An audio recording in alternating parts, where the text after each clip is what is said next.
I made what would have been 2 weeks' salary then. And that's the only trade I took this morning. That was it. Then I went back inside the house and I sat on the sofa with Stacey. She's my little girl. And I sat with her and I hugged her and I made her breakfast.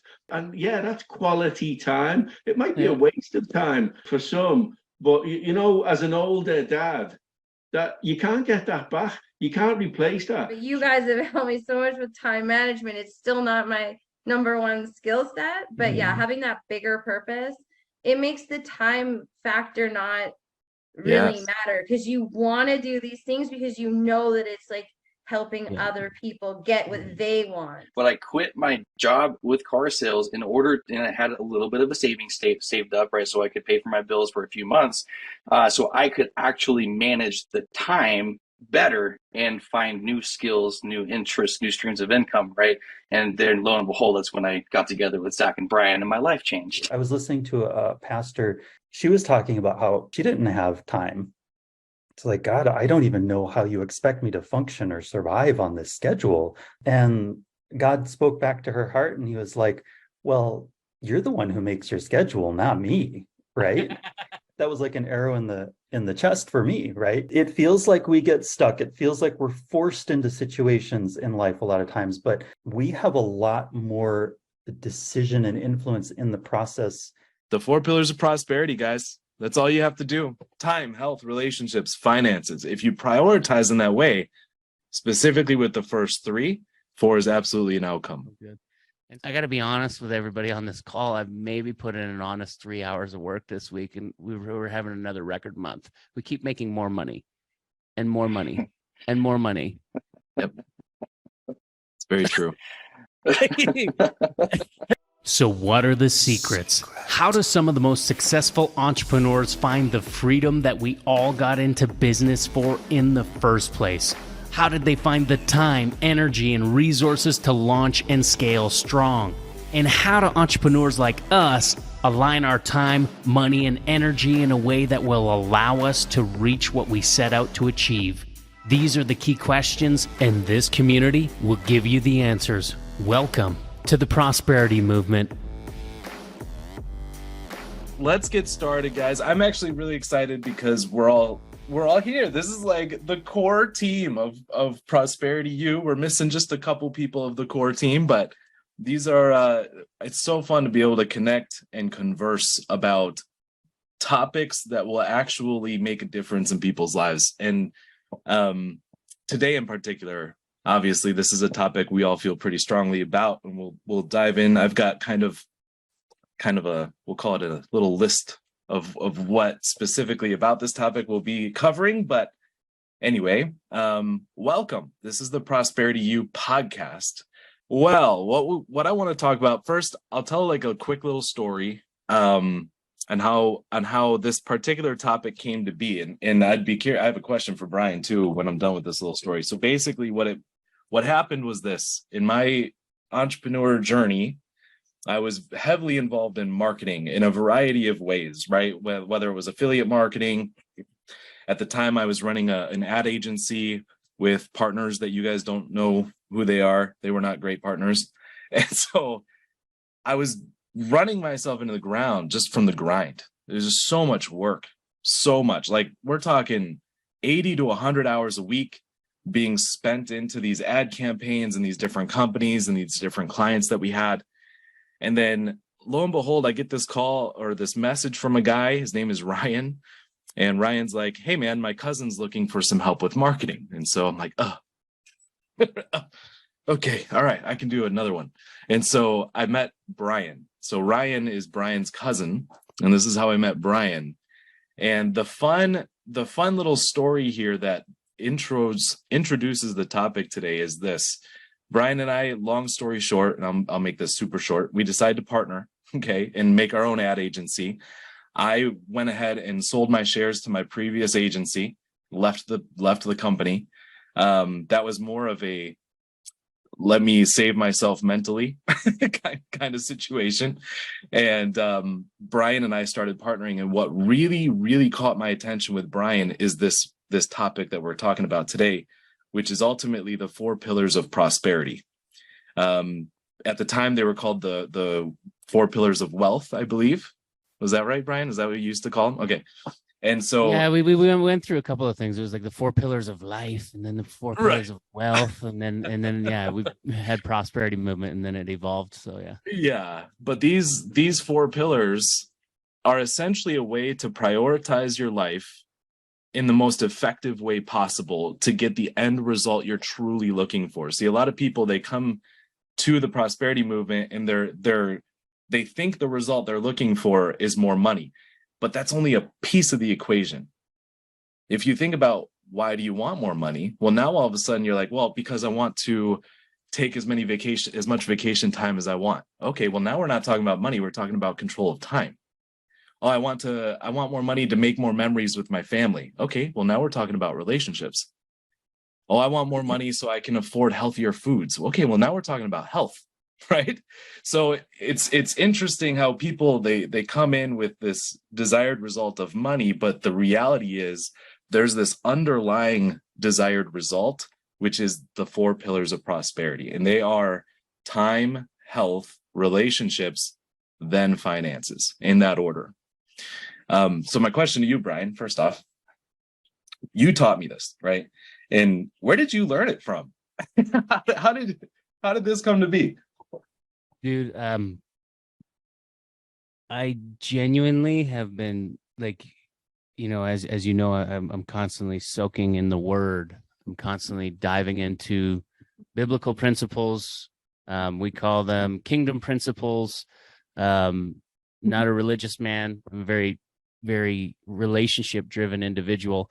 And I say that because I know that there's lots of listeners at some point, whether they're on the call right now or later on when they're listening to this, that like, I don't want people to get that dirty religion taste in their mouth when I start talking about this, because there's so many people that have grown up in the church and felt like, condemned, and felt like, just everything was based on shame and just all that's not the fruit of the spirit. That's not God. Okay. That's the other one. You don't want to listen I think to that it's important voice. to note here too, Yeah. though, like I've never heard anybody chime in and say, you know what, the things that they teach, those kingdom principles and stuff, those are just horrible morals and stuff. Like everyone agrees with them for the most part, at Yeah. least if you're a decent human being, right?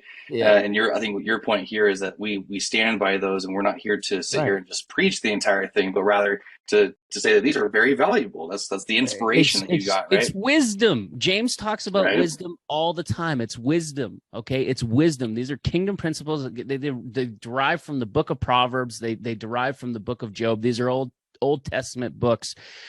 And these principles are based on wisdom. And when you soak in the book of Proverbs and when you soak in the book of Job, you start to see a pattern. Okay. In the book of Job, it says, I came into the world naked and I'm leaving just as naked. We joke about how you might be able to bury yourself in a Lamborghini, but you can't take it with you where we're going, right? Like at the end of the day, we can make all the money we want in the world. We can't take it with us, but we can leave a legacy, right? That's wisdom. In Proverbs 3:1, Travis brought this to my attention, and it's become like the basic hallmark of prosperity movement. My son, if you keep my commands, you will live a long and prosperous life. And that's just such a key component in the book of Proverbs. But then when you take a look deeper, it talks about how we're but a blade of grass, like but a vapor in time. When you take a look at like what has transpired, what's come up to this point, and what's to come, like we're not even a bump in the road. You're not even a pebble on the side of the street, and so it's just incredibly powerful. So now that's when you start to get a sense of the value of time, because it truly is your most valuable asset that you have, right? Once it's spent, you can't buy it back. It truly is the most valuable thing that we have. We don't, and then you dive deeper into the scriptures, and then it talks about your body being a temple of the Holy Spirit. It talks about how important it is for you to take care of your health. Because what's the reality? If you don't have your health, you don't have wealth. If you don't have your health, you don't have as much time. Your time dwindles as your health fades. Okay. And then there's the relationships. Man, it's all over the Old Testament. It's all over the fulfillment of the law, which is the New Testament. And that is relationships are so incredibly valuable. Like, you get to your deathbed, what are you thinking about? Are you thinking about the money in the bank? Or are you thinking about the people you love? Or the people who you didn't love enough? Right? Well, I'm thinking, I hope the people I love can access the money in the bank. Yeah. And that's wisdom. That's wisdom. Yep. But that's also out of love, right? So that's important, right? Yeah. Now, if all we do is seek money, and we don't spend time and invest into those relationships, you can have all the money in the world and your relationships can be completely dead. And so this is why it's so important that we really prioritize our time based on the first pillar being our time, our health, our relationships, and then, yes, wealth, prosperity, yes, cash flow. Those are important things. You can't be generous without it. You can't have a church without it. You can't, you need money as a part of the equation of being able to provide for the people that you care about and Right. to be able to take care of yourself. So just be real. I love that. So that's where it all comes from. I love that. So the first pillar, the first priority is time. And time is an interesting topic to me because I always think about, like, you got financial advisors out there, so people are like, oh man, I need a financial advisor, someone that can help me with life insurance and mutual funds and investments and retirement and whatever other thing that financial advisors plan. And those financial advisors, if you get a good one, they can be kind of pricey. And yet you don't see a whole lot of time management advisors. And it's just an interesting it's an interesting view of value, right, with society. For me, I think because time is so valuable and we have that perspective, it should totally be flipped the other way around. A time manager, if you will, should definitely get paid more than a financial advisor. If we're looking at the value of money versus the value of time.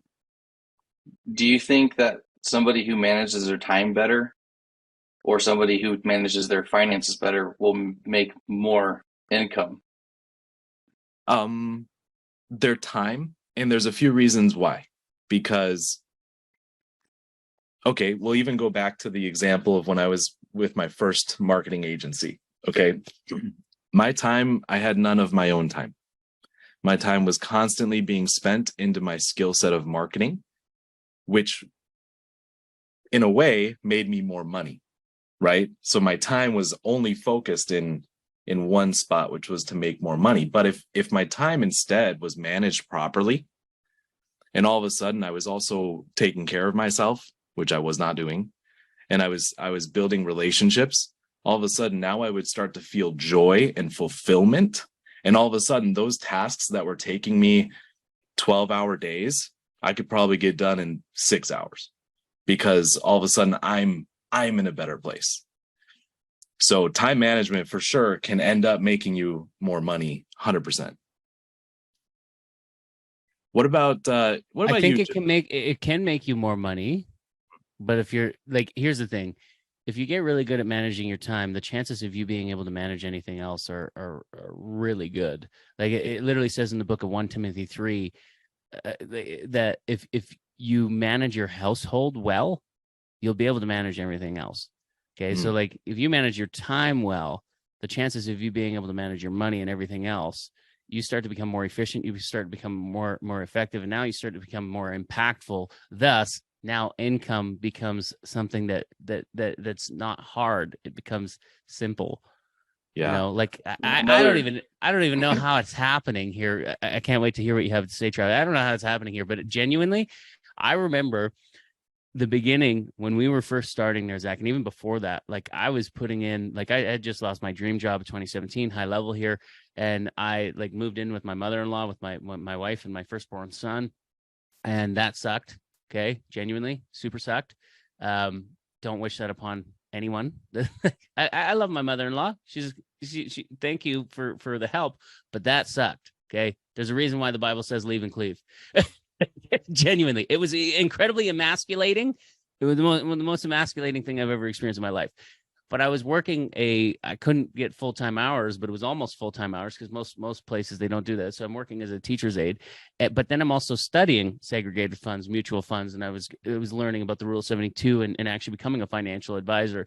So I was putting in 16 to 20 hour days, 16 to 20 hour days into new skill sets and honing in on this. And now here we are. That was 2017. We're what are we at? How many years later? 6 years. 6 years later. And I got to be honest with everybody on this call. I've maybe put in an honest 3 hours of work this week, and we were having another record month. We keep making more money and more money and more money. Yep. It's very true. I don't feel so bad now because I took off a lot more time than you did. Yeah. But that's not to overlook the 15, 18-hour days that we did pull before coming here, it's still from time to time pulling as well, But I think that the idea of the question that I had just asked, like, someone who manages their time versus someone who manages their money, if you can make one of them really, really good skills, which one would you choose? Is kind of the concept, right? And you said, well, manage your time. And here's a prime example of why that really correlates to more money, rather than anyone can manage their money. And generally, people who are focused on the money itself are not looking big picture. Okay, like the average millionaire has, the last time I checked, 7 streams of income. Okay, but to be able to do that, you've got to manage your time first to be able to get to those 7, right? And so anyone who's sit there focused on just money, they're usually focused on the wrong things. And so I was in car sales. For whoever's listening, sorry, I know I was one of those guys with slick back hair. I was honest though, okay. But the concept there was I was working. My first job was 5, usually 6 days a week, but it was bell to bell. We opened up at 8 in the morning. We didn't close till 8 or 9 o'clock, depending on if we had customers, right? And so I had absolutely no time to do anything else, because by the time I was done, I got to go home, take care of the house, take care of the children, right? Like those kinds of things. And then you're left with, a few hours to go to sleep, and then you rinse and repeat, right? You do that every single day over and over and over again. And that was a terrible management of time, but a really good income in most people's consideration. And then I finally, I'm gonna skip a lot of the story, okay? But I quit my job with car sales and I had a little bit of a savings saved up, right? So I could pay for my bills for a few months. So I could actually manage the time better and find new skills, new interests, new streams of income, right? And then lo and behold, that's when I got together with Zach and Bryan, and my life changed. Right. And so that's the idea, is not only when you have time, but when you manage it properly, you're able to start building out your own empire for your own legacy, however large or small that may be. But certainly the dreaded JOB is not the way in which you manage your time the most efficiently for the best outcome in almost every situation. So have you guys has anyone here ever heard of Parkinson's law? Just his disease. Just the disease. Okay. Parkinson's law. You can actually find this in the book, A Happy Pocket Full of Money. It dives into it a lot in the book, The Values Factor, which is one I haven't talked about, I think, ever. Oh my gosh, I forgot about that one. It's really good. Anyway, Parkinson's law is really simple.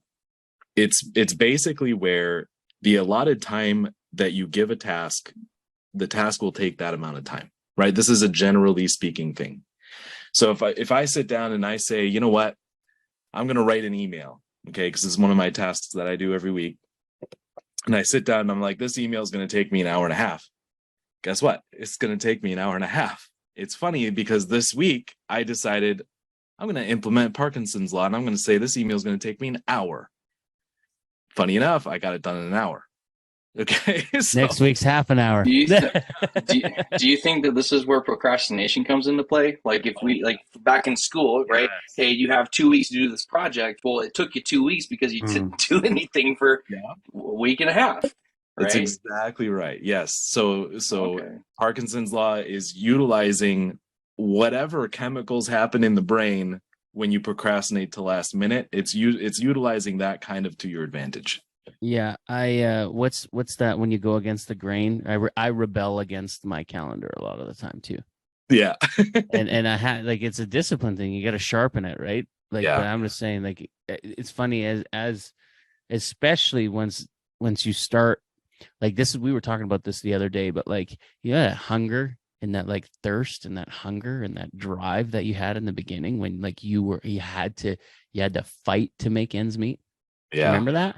Oh yeah. I never want to lose that. And I'm like, I know that if I'm not careful, it can very easily slip away right now. And I think that's a dangerous place to go.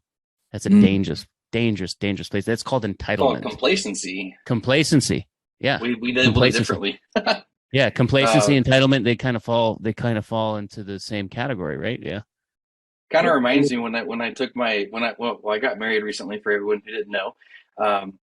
Small round of applause. And then I took Bryan and Zach forced me to take a week off as well to really acclimate within my new family and spend time with them, because they're from out of country, and so we were all together for the week after the wedding. It was really awesome. But I found myself like yearning to be back at work.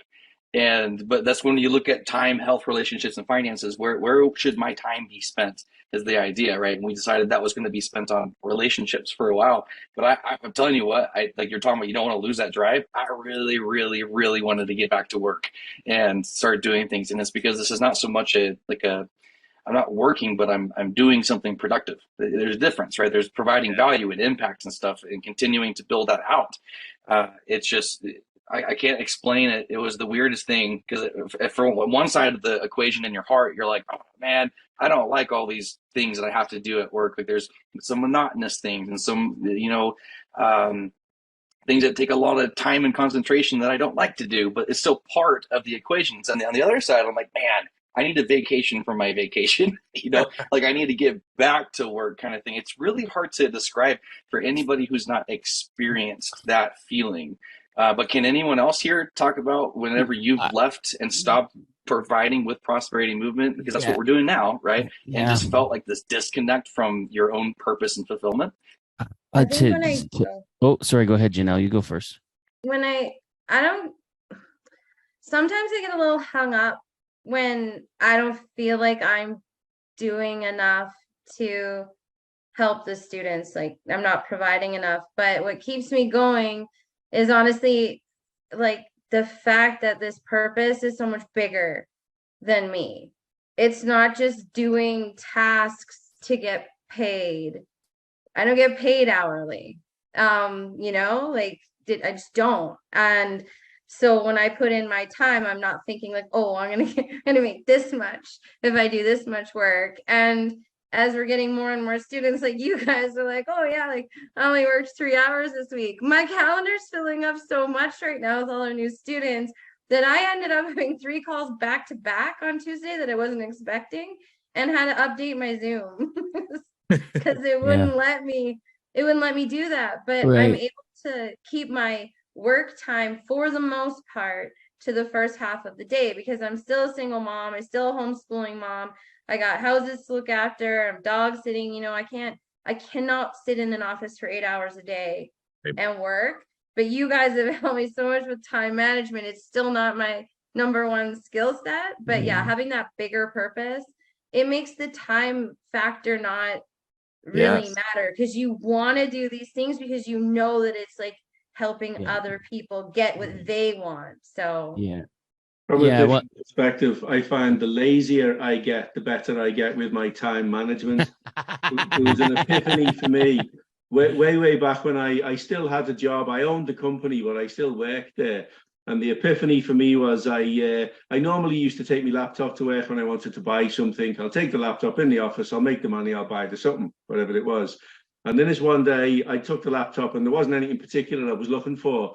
But in 15 minutes, I made the equivalent of a week's wages that I would have earned in the job. And then I sat back and I thought, what am I doing here? Working here is costing me money. It's costing me money and time. I could be doing other things, in the 40, 50, 60 hours a week I'm stuck here. And I think I've been trying to give back since to people along the way. People knocking on my door. Does the lad who trades live here? And I've tried to guide them. My efforts, a lot go to helping other people to manage their time. Mhm. That's where the TODs come in. Fulfillment. We talk about TODs, and we're adding a new session to specifically cover 2 high-value TODs in the week, and we're going to do that in August there. And I'm looking forward to that. I think that will help people as well. The more we show, because I'm a show me, tell me, let me learner. You show me something, you tell me about it, and you let me have a go. And I firmly believe that that's the best way to teach anyway. So I show them, I tell them, and then in the sessions, they're getting to be shown, told that, you know, they can do it then. And hopefully that will help others to be as lazy as I am. Terribly lazy. It's not a good thing. I'm not proud of it, but you know, it is what it is. But what you're saying though there, James, it's actually like that is a prime example of one of the questions I always like to ask people. Like the reason why you hear that, you know, I'm not as active in the last few weeks is we just hired a sales team. So we've got access to about 150 sales reps. Travis and I have been doing the calls for people that come through. We've been averaging 100 to 200 people, actually probably closer to 400 people now a week that come through Facebook advertising. That leads to a calendar. And so Travis and I have been doing a week on, week off. And so that takes up, that was taking up a lot of our time. So now that's off our plate. Now we're going off to build some new divisions. We're just kind of getting our bearings back. But this is why that time got lifted. But one of the big questions I always like to ask people on those calls is, let's say you hit your goals, your financial goals. What are you doing? What are you doing with your time? What's the ideal scenario for you? Listen to what James just said. The guy makes his yearly salary every 6 to 8 weeks, his old yearly salary every 6 to 8 weeks. This morning on the lob, you know, the DAX lob we did this morning. Yeah. I made what would have been 2 weeks salary then. And that's the only trade I took this morning. That was it. Then I went back inside the house and I sat on the sofa with Stacey. She's learning to crochet. She's my little girl, for anyone who doesn't know. She's learning to crochet. So she shows me this stitch and she's busy crocheting away. And I sat with her and I hugged her and I made her breakfast. And yeah, that's quality time. It might be a waste of time for some, but you know, as an older dad, that you can't get that back. You can't replace that. She'll remember that when she's old, and hopefully she'll pick me a nice retirement home or something, you know. I don't know. But it really is quality, and I never had that with my other children. I didn't have that level of invested time where, you know, on a weekend, there's pictures of me on my knees with a plastic bucket and spade and a wheelbarrow, and we're scooping up leaves and stuff and playing. But it was, you know, a day on a weekend, not every day. Right. Every day. Right. Right. You know, it's a nice use of me time. I waste it with lots of other stuff as well, with toys and hobbies and things like that. And that's why our mantra is do more of the things you love with the people you love most, and you're encompassing it. Yeah, right? Exactly. Yeah. But now the other thing that you said that you do is you help people to duplicate what you've done in your life. And you can tell this, you just exude it. It oozes out of you. You're a servant leader. You just love to serve it. That's your fulfillment. That's your purpose. Like, I couldn't imagine. Could you imagine just coming out of bed after clicking buttons for, you know, an hour a day and making all that money and not helping people? Like, no, I can't imagine that. Yeah. I used to volunteer. There's also another point for I volunteered for animal rescue shelters and places like that, you know, and you sort of get into the feel of helping. That got me into it a lot anyway, and then it was sort of demanded of me. Then, as I say, people knocking on my door, literally knocking on my door. There's a lad who trades live here. What for? That's awesome. Travis, go ahead. Travis, yeah. There's a couple things that are crossing my mind right now. One is there's a meeting that we have every single week. I think we changed the time recently, but it gets to a certain time and James was like, well, I gotta go say goodnight to my daughter, and you know, and everyone's like, yeah, cool, all right, we'll see you later. And if I don't read the story, it's the end of the world. You know, that's a quality thing. We sit up on my bed and we read a story.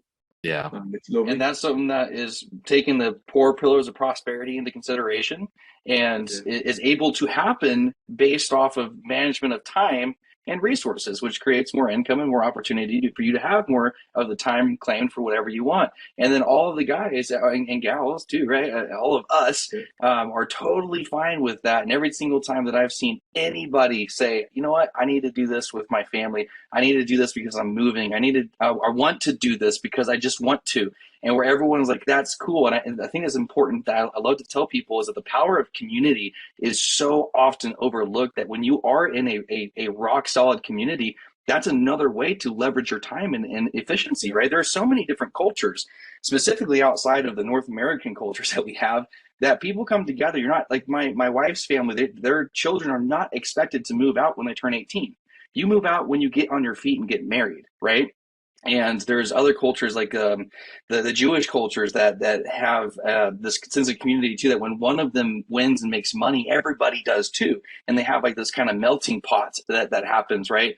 And so the idea of when you come into like prosperity movement, for example, we focus on the community aspect because that is literally the backbone that builds out the ability to expand your time and resources and stuff together.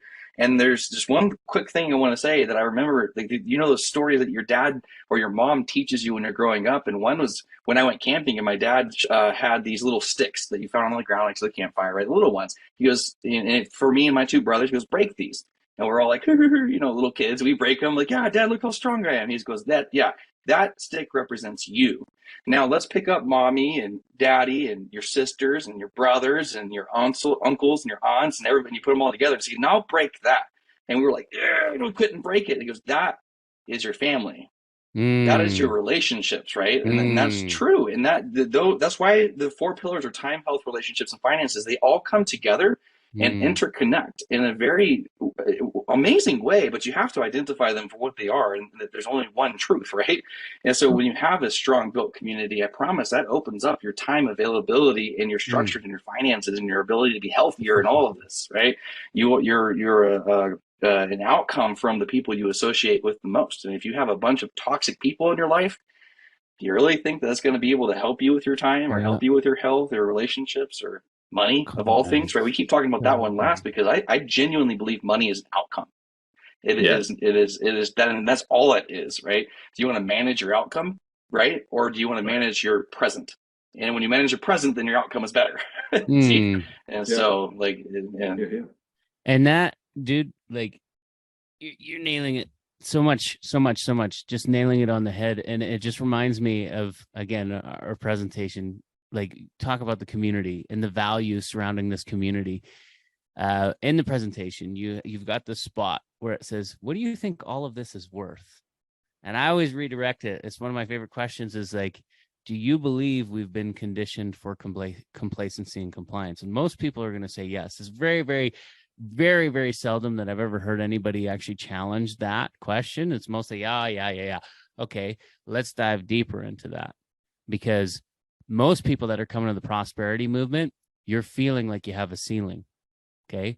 The society has built a ceiling for us. And if you've ever heard of Steve Harvey, I love that guy. He's got amazing inspirational messages, but he tells a story about a cricket, and a cricket has a 3-meter vertical, but you put it in a jar with a lid and it'll bounce to the lid. Hey, fleas? Yeah, fleas. Flea? Is it a flea? Yeah. Okay. Flea, cricket, whatever the thing is, grasshopper, 3-meter thing. It's got a 3-meter vertical. And so it'll jump to the lid a few times, but after a while, it won't even jump to the lid. That's what we have in society right now, because we've been conditioned for this idea. Oh, and by the way, you're born with what? A birth certificate? It has your name on it, but your name means nothing to the government. It's got a number. You're a number to the government. And now you get thrown into a system, kind of being herded like cattle. Let's condition you for this idea of this 9-to-5 exchange of your time. You have to exchange that, right? You have to work hard to make little. Work hard to make that, right? And then we're going to condition you for this idea that you should go to school and go into debt to maybe graduate, to maybe get a job, to maybe pay off that debt for the next 10 to 20 years. And feed who? Society. Okay. You might make a few extra bucks, but you're going to be paying that off for years. Meanwhile, only 23% of those who actually go to college and university apply it in the marketplace. That's a crazy thought. And my brother is like a prime example of that. Goes to school to become a computer engineer, spends hundreds of thousands of dollars to do it, graduates, then ends up at a Safeway grocery store on a Safeway salary. Then goes back to school to become a CPA. He graduated. He's got a job now, guys. Okay. But now we're almost 20 years into school. Definitely over a decade worth of school. And he's still in debt like crazy. And he's going to be for a long time. But yet we learned about Einstein in school. And what did he say about compound interest? He who knows it earns it. He who doesn't pays it. Oh, and what do you think the percentage is of how many people are paying compound interest against them instead of for themselves? I think it's in the 90%. Easily. I don't even know the exact number. I think that's something I want to research. But most, I believe it's probably close to 98% because I think most of the wealth in the world is in the top 2, right? Yeah. So if we look at that, how many people in the world right now? Oh, hold on. Wait. Who is it? The inflation averages about 4% a year. Okay. Averages 4% a year. The last few years since COVID, about 10. Okay. Yeah. Here's where it gets juicy. Go to a bank, ask them about a tax-free savings account. On average, it's going to be 1 to 3%. So that's below the average inflation. But hold on, let us give you a credit card. 19 to 20 some odd percent APR going against you. Hold on, let us give you a line of credit. Do the same thing there. Hold on, you want to get a house? We've got interest for you.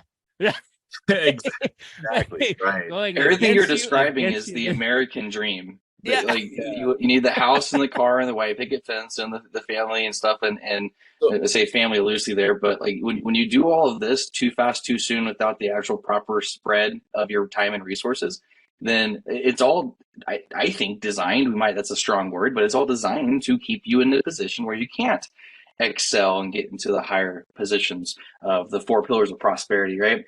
Now move into relationships. But back to you're talking about with college. Okay. You were talking about college and stuff. How many members do we have right now that are doctors and lawyers and dentists and how many? In 1 week, I signed up a lawyer, a doctor, a nurse, a dentist. And I think the list went on, but it was like, and we've got more and more coming through. It's incredible. Not everybody that we talk to in this demographic, right, of graduated from college, went and got a higher level position, are wanting to leave their jobs. A lot of them are actually just wanting to be able to facilitate a higher level of income and then be able to manage their time with the job more because they feel that they're tied and have to be there all the time in order to make ends meet and live the lifestyle that they want.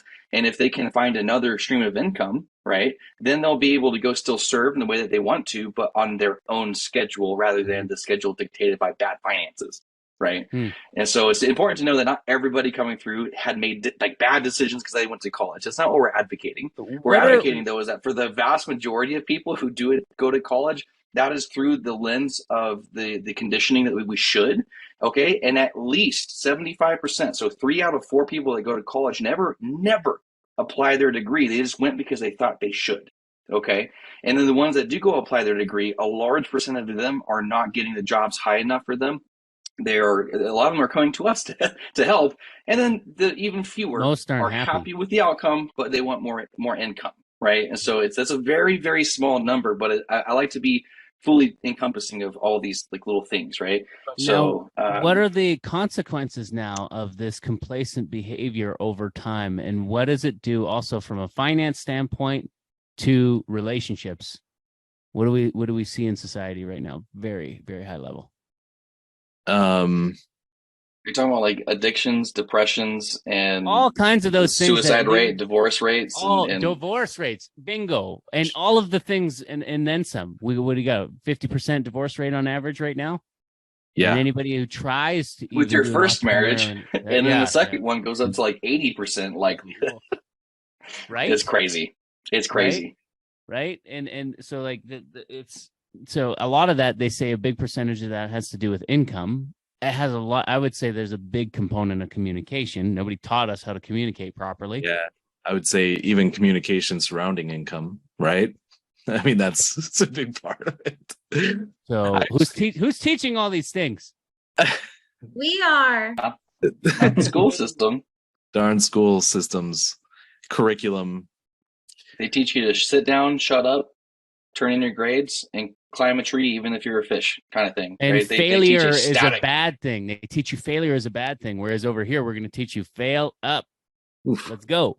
Fail Love as it. much as you can, as fast Actually- as you can, so you can learn from it and then make adjustments. I want to highlight a couple of things you guys have said that kind of come back to the time management side. So one is when Janelle was kind of expressing her experience where now she's not looking at her, I guess you can say, daily tasks or whatever it is as like, how much time am I investing and how much money am I going to get paid for this hour or for that hour? And she's finally learning like to separate that. So I actually, when I went to college for 2 weeks and then dropped out. Okay. And, Okay, I didn't know that. yeah. So I took a writing course. I've always been interested in writing, and it was a creative writing thing. And they wanted, after 1 week, they wanted me to write an essay. Well, the whole class, of course, not just me, but to write an essay about challenging a norm. And I challenged the hourly wage. And I got a bad grade because the teacher could not grasp it. Like, I'm not even joking. There was no problem with my persuasive essay. The problem was, he's like, I don't see how this could possibly work. Because my paper was all about abolishing the hourly wage and having everything based on results. And I showed an example of teachers, how grades reflect that. And if somebody's not getting it, you got to figure out a different way to teach it. Right. That's why you got a bad grade, man. That's why. Yeah. Attack the crap out of Challenge the teachers. system. So You don't mess with the matrix on that Yeah. level, bro. I'm like, okay, obviously I'm on a different level, but Janelle, it's cool that you're seeing that, because if you think about like an hourly wage, it's such a lose-lose. So it's a loss for you as the employee, because it encourages you not to be as efficient as possible. I will tell you what, this week when I did an hour and a half email in 1 hour, you have an idea how good I felt for that? Like, that's amazing, right? But at work, no, you better not do that, because then you're going to be required to do more work because it's based on time. And if, heaven forbid, you don't get the overtime this week because you were efficient, well, shoot, now I'm not making as much money. It's called Where's there's the a eagerness performers. for excellence? Where is the Right. eagerness for excellence? Like, There isn't. I had this conversation with a really good friend, actually. So I worked in healthcare for a decade before I had my kids. Very much conditioned for complacency. It was a union job. When I started there, I was making $18 an hour. I had no benefits when I first started. So I was working in healthcare with no benefits. I was sick all the time. And my wage went up. Like, I was, at the time when I quit, I was making good money, like based on what I thought was good money at the time. And my friend is still working there, and she's worked her way up. She has a very high level job, but she's no longer union, and she hasn't had a wage increase in, I think, 4 years. And she worked in healthcare during the last 3 years, which we all can imagine was an absolute shitstorm. But the good thing that came out of it is she now works from home. And we talked about this because when I worked at the hospital, nothing pissed me off more than having to be there for 12 hours when I could complete all of my tasks in 3. And when you work from home, like, I was in the beginning when I started doing this, I felt guilty because I was like, well, I'm not putting in like 6 hours a day. But then I realized I can be really super efficient between the hours of 6 a.m. and 9 a.m. And I can get most of my like stuff, my tasks in a day done in that period of time. I have a few client calls, or they're not patients either, student calls. Later in the day, I have meetings, but I don't spend all day either trying to make busy work or like trying to fill the hours to prove to somebody that I'm being useful. I just do my job, and then Zach measures the stats and tells me how I'm doing. Brian Tracy calls that eating the big frog first. Nice. Yes. Eat the big, Yeah. big frog first. Go ahead, Travis. Can I throw Brian under the bus a little bit? Oh boy. Oh. Be careful. It's nothing bad, of course. But talking about complacency and compliance, not so much complacency is a problem with Bryan, but compliance. Or how do you say this? Conditioning. I'm sorry, that's the word I was looking for. Being conditioned. Bryan, I remember whenever prosperity movement started being a lot more effective and efficient, as far as you and I being able to manage our time, and for you feeling really bad and guilty Oh my for God. not being busy the entire Yeah, we can talk time. about this. And We you're can like, talk about this. yeah, you Yeah. opened up the opportunity Oh. where your 12-hour, like Janelle was talking about, I can do it in 3, and you did it in 3 hours I or whatever did, the but then numbers I was actually going are. stir crazy. I didn't know what to do with myself, and I was calling you guys almost crying half the time because I'm like, "What do I do? I feel so guilty. I don't even know what to do with myself." Guy, dude, go for a walk. Go outside, get some sun. Go to the kiss your gym. children. Go get some. Enjoy it. I was like, But those seasons happen too, right? The season of being busy 12 hours a day happens. The season of staying like home on a Friday night and working on a project because I know it's going to benefit the students happen, but it doesn't have to be like the norm. But I still get that too, Bryan. I'll feel like sometimes I still feel so guilty because I'm like, oh, I didn't do my reviews this morning, you know, like then I remember Zach took a full week and 2 reminders to do my first review. So I gotta share with you my latest epiphany, and I'm gonna put Aaron on the spot too a little bit. So Aaron on the call, Throwing each other under the bus. Let's do it. Let's do it. Who's next? No, I'm just kidding. All right, so Aaron's one of our newest team members. He runs an ad agency, which I've run too. So him and I, we've been friends for about 4 or 5 years, and we've always talked about the funds of running an ad agency, right? Because there's some challenges with it, and one of those challenges is the amount of time that you have to spend on those campaigns and on tweaking and testing and this and that. And so my latest epiphany. So first off, Bryan's question to people is really, really good. Once you have time freedom, what are you going to do with it? That's such a really good question, because otherwise you'll go stir crazy like Bryan was, right? So Aaron, I'm asking you, once, because soon, within the next couple of months, Aaron is going to be firing all of his clients and be exclusive with us. What are you going to do with your extra time? You know, I don't know. I might go through what Bryan went through a little bit, because you know, there's some powerful. You get used to a way of life for long enough, and I think it just gets ingrained in you. Like neural pathways get like, you know, etched out in your brain and your body and stuff. So, but probably, you know, the amount of time that I spend, and not just like premature retirement syndrome, not just the amount of time, but like, you're brilliant. Yeah, but like it's high stress time. So like your stress is always high. Cortisol is like always pumping through your veins. It's like very unhealthy, chronic stuff going on. But and Zach, you've helped me a lot through some of the conversations that we've had too. But one thing I was listening to a pastor talking, and she was like, she was talking about how she didn't have time. It's like, God, I don't even know how you expect me to function or survive on this schedule. Like, this is impossible. And God spoke back to her heart, and he was like, well, you're the one who makes your schedule, not me, right? And so the gift of decision. Yeah. The gift of decision. And so a lot of time, and I took that was like an arrow in the chest for me, right? Because I'm like, you know, we have a lot more. It feels like we get stuck. It feels like we're forced into situations in life a lot of times, but I think we have a lot more decision and influence in the process than we give ourselves credit for, than we even realize, right? And the responsibility ultimately falls to us.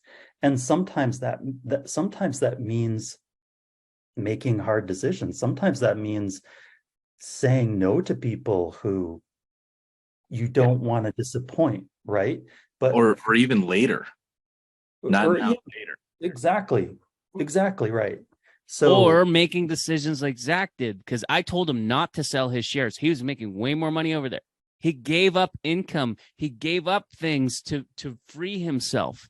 Yeah. Some of those things that we're holding on to, the cars, the boats, and the trucks, the things we're holding on to might be weighing you down. I'm not telling you to go sell all your stuff to come become a Prosperity U member. But what I am saying is you got to really do checks and balances on what is genuinely holding you back from That's what right. you truly desire. And Desire is, in the Latin, is of, desire of, sire, the Father. Which one are you serving? yeah. That reminds me a lot too, Aaron, what you're talking about along the lines of, people overestimate what they can do in a year and significantly underestimate what they can do in 2 to 5 years, right? And the idea of positioning like whoever you were talking about, having so much to do every single day, but you're in charge of your own schedule. Well, maybe your timelines that you're setting for yourself are a little bit unrealistic for what you can actually do. We tell people this all the time: go as fast as you can, but never faster. Go as fast as you can or as slow as you need to. There's 2 ways to look at it, right? The glass is half full or half empty. Either way, you have the same amount of water, right? So go as fast as you can, but as slow as you need to. And this is when I quit, and Zach, same thing with you. Like, you quit, you sold your shares, got rid of that.